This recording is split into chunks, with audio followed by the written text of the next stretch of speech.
I found out my husband had been wiring money to a woman I'd never heard of, and the account he used was the one I thought only I knew about. Not the joint account we used for groceries and utilities and the occasional weekend trip to see his parents in Columbus. The other one. The one we'd opened together in 2019 specifically for emergencies. The one that still had my name on it. I'm a forensic accountant.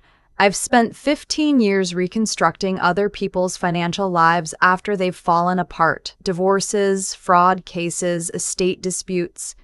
I know what hidden money looks like. I know the patterns people use when they think no one is watching. Transfers just under the reporting threshold, new payees labeled with initials, recurring payments dressed up as business expenses.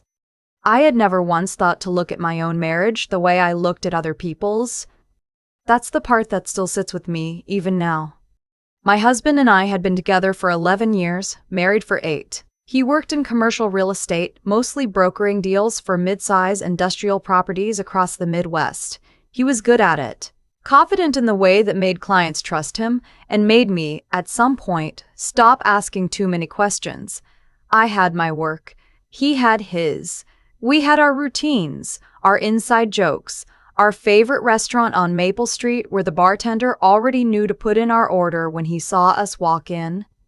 I don't know exactly when I stopped paying attention. I think it happened so slowly I mistook it for stability.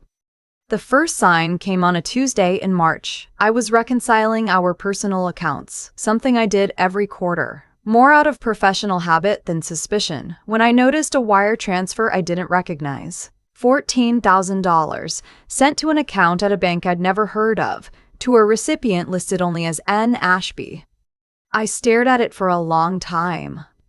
My husband's name is not Ashby. His mother's name is not Ashby. We don't have a contractor, a vendor, or a business contact named Ashby that I've ever been introduced to. I checked my own contacts, then his email, which I had access to, or thought I did, before he changed the password sometime in the fall. I told myself there was probably a reasonable explanation, that I was being paranoid, that this was what happened when you spent your career looking for fraud. You started seeing it everywhere, even in your own kitchen. I waited 3 days before I said anything. "Hey," I said one evening while he was putting away his jacket. "There's a wire I don't recognize in the emergency account, $14,000 to someone named N. Ashby. Did you pull that out for something?" He didn't hesitate. He said it was an earnest money deposit on a warehouse property he was co-brokering with a colleague. He said the title company had specific wire instructions. He said he'd meant to tell me. He said it so smoothly that I almost believed him. But here's the thing about being a forensic accountant. I know how earnest money deposits work. I know they go to escrow companies, not to individual names. I know N. Ashby is not a title company. I didn't say any of that. I nodded and said, "Okay, thanks for explaining." And then I started paying attention. The next 2 months were the loneliest of my life. I was sitting across from my husband at dinner every evening, watching him tell me about his day, laughing at the right moments, asking follow-up questions while underneath, I was building a case. I'm good at this. I'm very good at this, and I hated that I was having to be good at it here. The second transfer came 6 weeks later, $11,000, same recipient. Then a third, $9,000, the week after that, all from the emergency account. All labeled in ways that would look innocuous to anyone who wasn't specifically looking: property services, vendor advance, consulting fee. I pulled 12 months of statements. When I laid them out in a spreadsheet, the pattern became impossible to ignore. Beginning last September, money had been moving out of our accounts in a way that was deliberate, methodical, and careful. Never a round number. Never a transfer that crossed $30,000 in a single month. Whoever was doing this understood the reporting thresholds. My husband understood the reporting thresholds. I started with public records. Property searches in Cook County, DuPage, Will, the counties where he most commonly worked. Nothing in his name that I didn't already know about.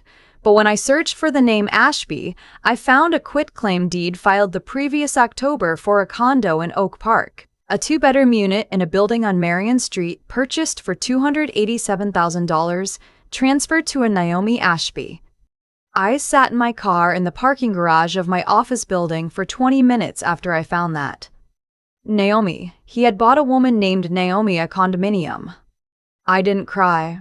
I'm not sure why. I think I'd already moved somewhere past the part of myself that was going to cry and into the part that wanted to understand exactly what was happening before I did anything at all. I hired a private investigator the next day, not because I couldn't do the research myself. I could, and had, but because I needed documentation that hadn't come from me. I needed a third party with no stake in the outcome who could testify, if it came to that, about what they had seen. The PI's name was Gretchen. She was 62 years old, had spent 20 years as a fraud examiner for a regional bank before going independent, and she made me feel, for the first time in months, like I was not imagining things. She reviewed what I had. She told me I'd done good work. Then she said, "Let me do the rest." Over the following 3 weeks, Gretchen confirmed what I suspected and then found things I hadn't. My husband had been seeing Naomi for approximately 2 years. She was 34, worked in marketing, and had moved to the Oak Park condo from a rental in Wicker Park. He visited her on Tuesday and Thursday evenings, reliably, while I was under the impression he was meeting clients or working late. He was not working late. He was having dinner in an apartment he had purchased with money taken from our joint emergency account, eating what Gretchen's notes described as takeout from a Thai place on Lake Street. The condo was not the whole story. The condo, it turned out, was not even the thing that was going to matter most. While Gretchen was tracking my husband's movements, I went back to the financial records with fresh eyes. I wasn't just looking at our personal accounts anymore. I was looking at the LLC he'd formed in 2021, a company called Hartwell Property Advisors, which I had known about in a general sense because he'd mentioned it was a vehicle for some of his independent consulting work. I had never looked at its books because I had never had reason to. I had reason now. It took me 11 days and a lot of late nights to piece it together. I had access to the business account statements through a shared banking portal. He had added me as a secondary account holder years ago, and apparently forgotten, and what I found inside them made the condo money look like a rounding error. Over the previous 22 months, Hartwell Property Advisors had received $1.4 million in payments from 3 different commercial real estate investment firms. On its face, that looked like legitimate consulting revenue. But when I cross-referenced the names of those firms against the transaction records in the brokerage deals my husband had been working, a different picture emerged. 2 of the 3 firms appeared as buyers in transactions where my husband had represented the seller. He had been receiving undisclosed payments from the buyers in deals where he owed a fiduciary duty to someone else. That is not a marital dispute. That is a federal crime. I spent one entire weekend sitting with this information, trying to decide what to do with it. I called my sister. I didn't tell her everything. I wasn't ready for that. But I said I might need a recommendation for a family law attorney, and she gave me the name of a woman she'd used for a friend. I made an appointment. The attorney's name was Sandra. She was direct and unhurried and told me the most important things I needed to hear in the first 15 minutes. Keep gathering documentation. Don't move any money. Don't tell my husband I knew. And do not, under any circumstances, go to him first with what I'd found. I was not to give him a chance to prepare. I followed her instructions exactly. What I did next was not dramatic. It was not a confrontation in a parking lot or a tearful scene at the dinner table. It was paperwork. It was 63 pages of financial documentation organized into a binder, a second copy kept at my office, and a referral from Sandra to a colleague of hers who specialized in financial crimes and had existing relationships with the FBI's Chicago field office. His name was Carl. He looked at what I had for 2 days and then called me back. "This is a viable case," he said. He explained the process carefully. He said the materials would be reviewed by federal investigators, that I should expect my husband might be interviewed before any formal action, that this could take months. He told me that because I was a joint account holder on the emergency account used to fund the Oak Park condo, there was a narrow question about my potential exposure that we would need to address up front. We addressed it. I had signed nothing related to the condo or the LLC transfers. I had receipts, in the form of my own financial records, showing I had no knowledge of either until I found them. Carl said that helped? I filed for divorce on a Thursday morning in May. My husband was served at his office at 10:15 a.m. I know this because I asked the process server to send me a confirmation. He called me 4 times that afternoon. I did not answer. He came home to what had been our home, where I was still living, and I was not there. I was at my sister's apartment, where I'd planned to be, with a bag I'd packed the night before. He sent me a text that said, "We need to talk. I can explain everything." I did not respond. I don't know what he thought he was going to explain. I don't know whether he assumed I'd found out about Naomi, but nothing else.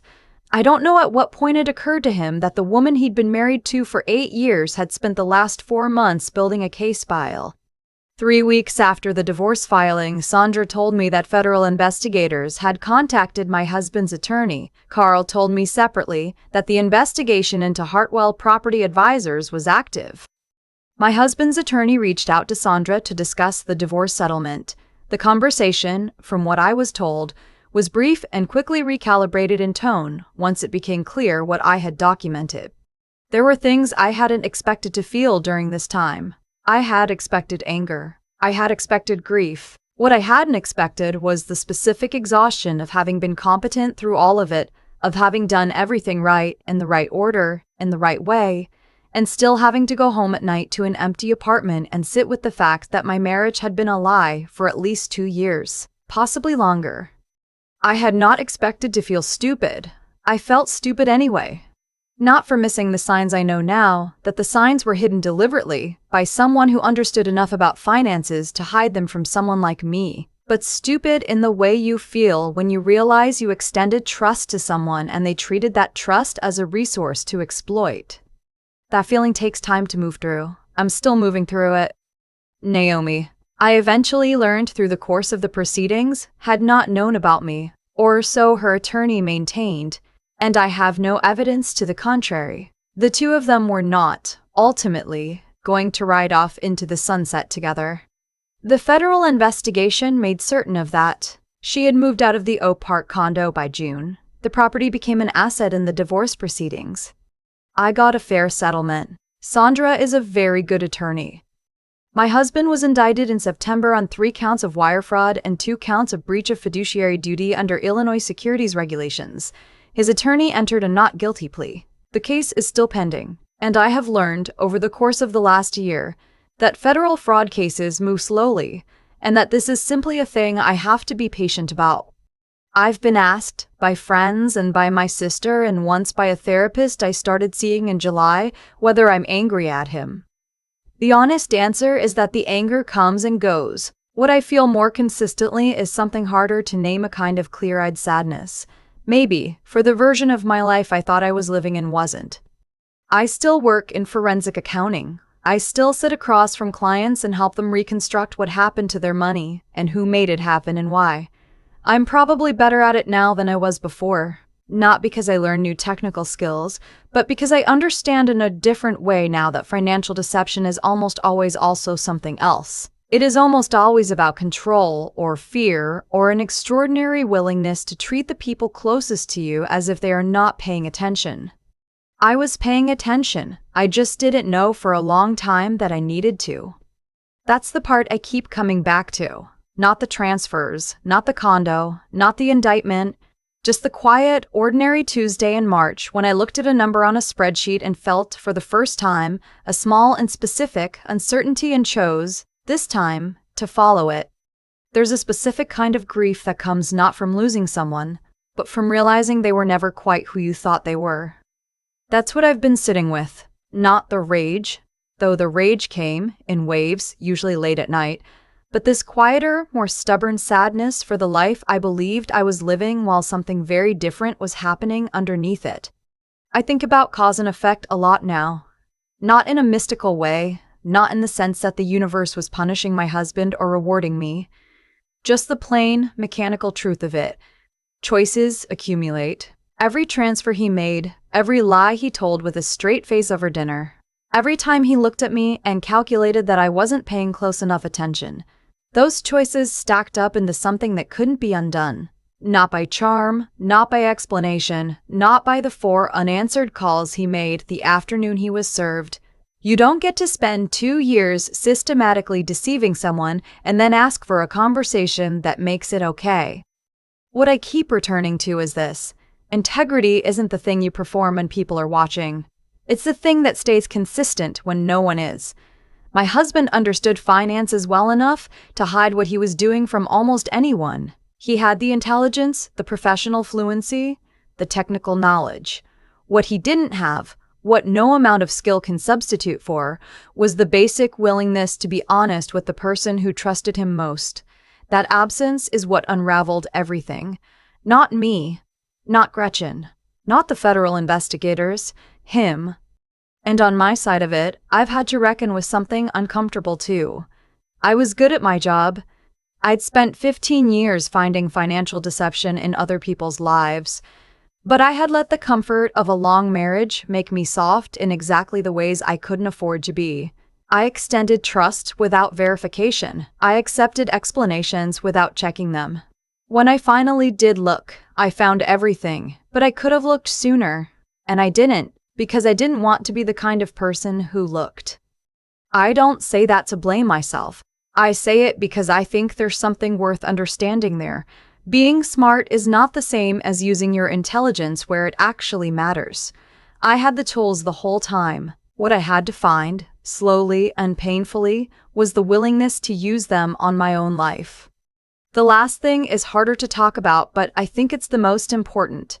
After I found everything, after the PI confirmed it, after the attorneys were retained, after the documents were organized and the referrals made, I still had to get up every morning and function. I still had to go to work and sit across from clients and do my job with the same steadiness I'd always brought to it, while privately carrying something enormous.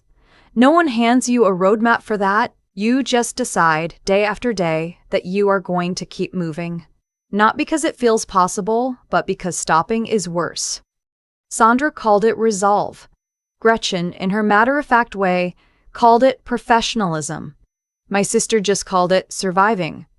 Whatever the word, I know now that I had more of it than I thought. Most people do, I think. They just don't find out until they have to.